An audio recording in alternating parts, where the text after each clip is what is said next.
last month Fala bí ọ̀rọ̀ baro Fala tó pe re Falana ó wá pè Wùnmí ó ní Wùnmí, are you sure 100%? Let me quote what she said here. Wùnmí, are you sure Liam is 100% Mohbad's son? Wùnmí sọ pé, I cannot answer that question, sir. Only, to be honest, sir, I am not sure. I quote, Fala, ó lè gbé mi lọ sí court. Falana wá sọ fún pé, I'm not going to front this DNA. I don't want my face to be out there in case it is not right. Only you are going to go for a secret DNA. I will tell you where to go and do it. Ó dẹ̀ sọ fún. According to ẹni ìyá Mohbad àti Wùnmí rojọ́ fún, mo sọ fún yín pé satellite mi nínú ilé yín ló wà. Satellite mi ara yín ló wà. Ó kàn wá unfortunate, wọ́n kàn jẹ́ kí n cast lawyer yìí láàárọ̀ yìí because mo first protect ojú ẹ̀ ni, iṣẹ́ ẹ̀ ló ń ṣe. But unfortunately, wọ́n jẹ́ kí n cast ẹ̀ láàárọ̀ yìí. Kàfáyàtò Olóyèdé wọ́n ṣù àwẹ̀ táwa yìí kó wo pé wọ́n náà máa lọ́mọ láyé. Mi mọ̀ bí yóò ti lọ́mọ àbó ti lọ́mọ Kàfáyàtò Olóyèdé. Wo pé oṣù àti àwẹ̀ táwa yìí. Mo ní kó bọ́ síta, ṣùgbọ́n tó bá ń pè ẹ́, I want you to say your truth. You don't have to give the result to anybody, but I want you to confirm if Wunmi come to your office to make a DNA, abemi paro. Lórí ọ̀rọ̀ justice for Mohbad. Hey, my people, make you now come and hear the latest updates from Madam Bukky Jesse. Yes, about the secret DNA test that she claimed that Wunmi did at Iwosan Lagoon Hospital. Hey, Madam Bukky Jesse has come out with another evidence. So, and this one is not just an ordinary evidence. She came out with picture, with picture and the name of the chamber that allowed Wunmi to go and do that secret DNA test. She said the name of the chamber is called Kafayat Oloyede's chamber. And that Kafayat was a former worker under lawyer Falana before she can open her own chamber. So it was Falana that linked Wunmi to that Kafayat chamber to carry out that DNA test at Iwosan Lagoon Hospital. My people, the secrets are coming out one by one. Ẹ̀yin tèmi, nǹkan tí mo sọ gangan ni wípé Madam Bukky Jesse ti já wa sí báyìí wípé Kafayat Oloyede chambers ní orúkọ chamber sí lawyer Falana sọ fún Wunmi wípé kí Wunmi lọ ṣe secret DNA test ní ọ̀dọ̀ wọn. In fact, orúkọ Kafayat ni wọ́n lò láti fi carry out DNA test yẹn ní Iwosan Lagoon Hospital.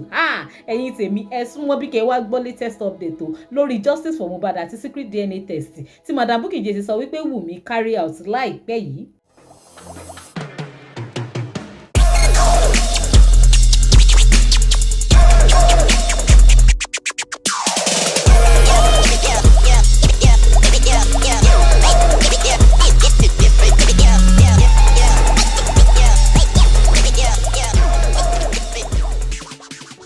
Naija television náà lẹ ti ń wò mí báyìí sẹ́yìn bá ṣe wò mí fún ìgbà àkọ́kọ́ ẹ máa subscribe kẹ̀dẹ̀ máa follow wa ní gbogbo channels wa ẹ like video ẹ fi rọ́ọ̀kan yín sí comment kẹ̀dẹ̀ máa share video yìí kó máa lọ káàkiri. Welcome to Naija television. If you are just watching me for the first time, remember to subscribe and follow our channel, like, comment and share this video. Gẹ́gẹ́ bí mo ṣe ń sọ lọ ẹ̀yin èèyàn, gbogbo àṣírí tí Wunmi rò pé òun bò gbogbo ìpátá ló ń tú sọ́wọ́ Madam Bukky Jesse. Ẹ tún wá gbọ́ nǹkan tó ń sọ nínú fídíò yìí. Wọ́n jẹ́ kó yé wa wípé Kafayat Oyèbọ̀dé yìí lóòótọ́ iṣẹ́ rẹ̀ ló ń ṣe o. Wọ́n ní ṣùgbọ́n wọ́n ní àgbé kinní kan lájà ni kò dàbí ẹni tó bá gbà ẹni tó lọ jalè tó gbé nǹkan tó wá gbé tiẹ̀ kò dàbí ẹni ìwọ gangan tó gba ẹrù sọ́dọ̀ wọ gangan olè náà lẹ́ni òun náà fúnra rẹ̀. Kódà Madam Bukky Jesse tún quote conversation tó lọ láàrin Falana àti Wunmi kó tó di wípé wọ́n lọ carry out DNA test yẹn ní Iwosan Lagoon Hospital. Wọ́n dẹ̀ sọ pẹ̀lú ìdánilójú wípé àló dá wọn lójú níṣẹ́ pé wọ́n ṣe secret DNA test yẹn. Wọ́n ní lóòótọ́ DNA test yẹn ti reveal wípé kì í ṣe Mohbad ló ní Liam, but kí Wunmi kó má deny ẹ̀ pé òun ò ṣe secret DNA test. Ó tún sọ ọ̀pọ̀lọpọ̀ àṣírí nínú fídíò yìí tí màá fi hàn yín tàdé àjọjọ máa wò adẹ́jọ́ gbọ́n nǹkan tí wọ́n sọ nínú ẹ̀. My people, what I am saying is that Madam Bukky Jesse come out with clear evidence and she's challenging Wunmi and everybody involved, including this Kafayat Oloyede's chamber and the Wotan Lagoon Hospital, that if they are sure that what she's saying is not correct, if they are sure that she is lying, they should come out and come and deny this allegation. In fact, Madam Bukky Jesse, she went extra mile. She quoted all the conversation between lawyer Falana and Wunmi, the conversation they had before lawyer Falana now directed her to this Kafayat chamber to go and do the secret DNA test, the alumonkoroid thing that they do. She's challenging Wunmi and everybody involved, which is the chamber, the Kafayat Oloyede's chamber and the Wotan Lagoon Hospital, because it's a very big hospital in Lagos. She's challenging all the three of them that they should come out and say their truth, if truly they know that what Bukky Jesse is saying is not right. My people, everything is packed. A lot of things are packed in this video. Yeah, let's watch it together. Kafayat, your face is out there now, and please don't drag Kafayat. Emma drag her. Iṣẹ́ ẹ̀ ló ń ṣe. Ọ̀gá ẹ̀ ló ní kó go ahead. Please, John torí Ọlọ́run, mo kàn gbé ojú yẹn síta láàárọ̀ pé if they continue to dare me, I will continue to bring a lot of things out. Èmi máa fẹ́ reserve àwọn nǹkan kan ni pé no, but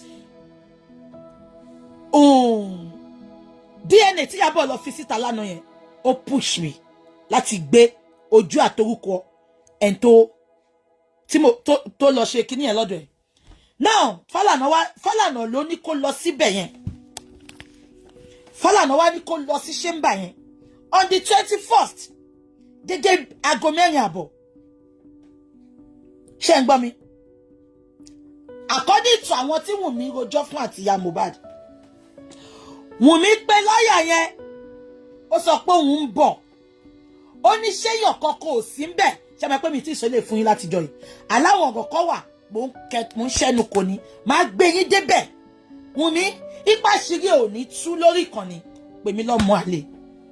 Kò sí nǹkan tí mo dáwọ́lé tọ́lọ́run ọba mi bá ti tì mí lẹ́yìn. Àníkẹ́ lọ pọ̀ sí wá ẹ̀ tí pọ̀ tó. A máa fi yín ṣàtẹ̀gùn, bàbá Mohbad máa fi yín ṣàtẹ̀gùn tó máa débi ìṣelógo ẹ̀ ni. Àfi tọ́lọ́run bá ní ó kọ sínú Bíbélì pé kẹ́ máa pa ọmọ ológo. Àfi tọ́lọ́run bá sọ pé ọmọ tó bá da síyàwó kíyàwó pa jẹ.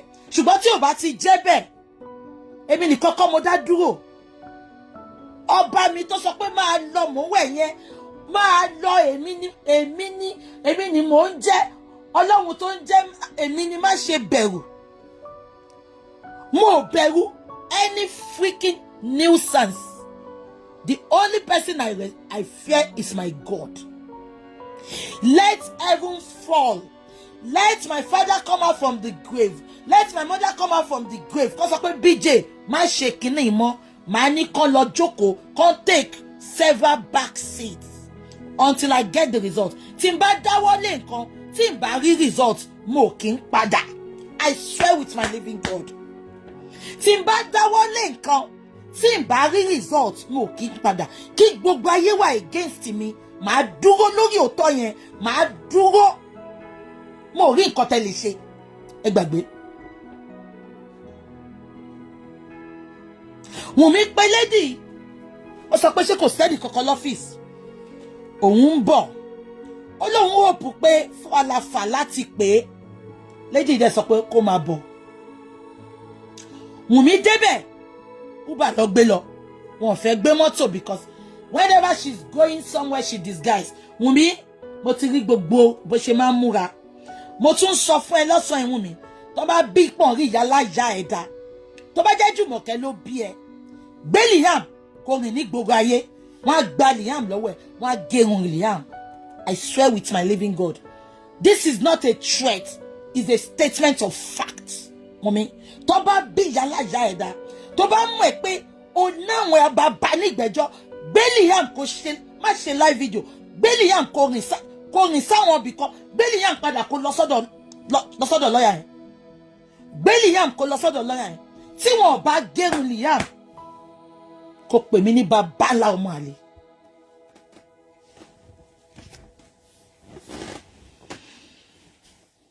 Ó pe woman yìí, ìyẹn Kafaya, ó ní ṣéyàn wà nílé ó ní ṣéyàn wà lọ́fíìsì ẹ̀ ó lóun ti ń bọ̀ ó dẹ̀ débẹ̀ lóòótọ́